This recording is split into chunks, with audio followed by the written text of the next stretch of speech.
kay Vlogan. And for today's video, guys, natin tayo ulit ng wedding. It's 4:04 p.m.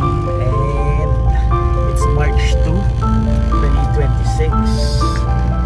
And nakakasal yung office mate ko. So may invitation tayo kay Aizel, kay Lady Aizel, tsaka kay Nick Corpus. So Mr. and Mrs. Corpus na sila niya namin.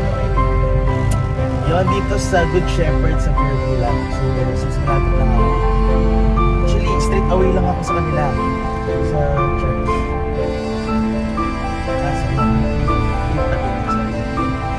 then may reception ata pa sa kapilang sa video.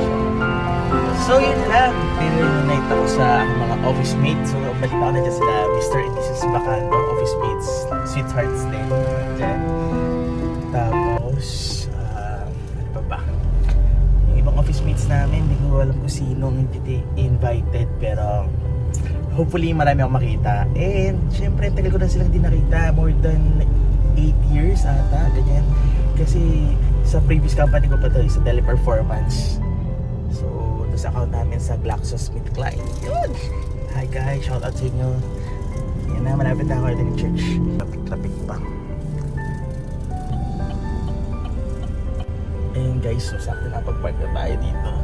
So ayun yung bridal car. Yan. So ayun ang church. So pasok na ako. See you. Kamusta kayo?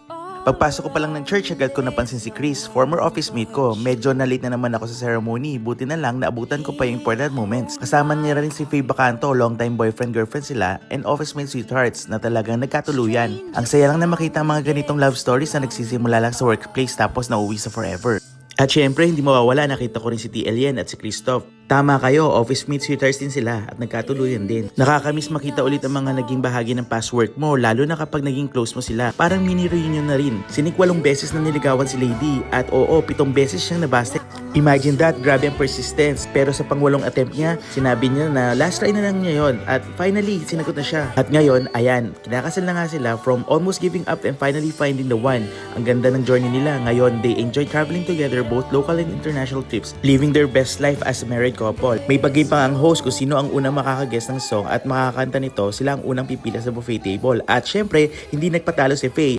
Ang galing niya, kami tuloy ang nauna sa pila, solid, panalo agad.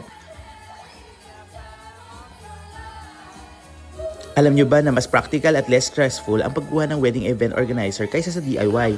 Kahit may additional cost, malaking tulong ito sa coordination, time management at overall flow ng event. Mas maiwasan ang unexpected problems at mas i-enjoy ng couple ang special day nila without worrying about small details. And that's exactly what Nick and Lady did. They chose to invest in an organizer para malesen ang stress while staying within their budget. At kitang-kita naman ang results sa sobrang smooth ang program, organized at talagang successful ang buong event. Congratulations Nick and Lady. Cheers to a lifetime of love, travels, and happiness.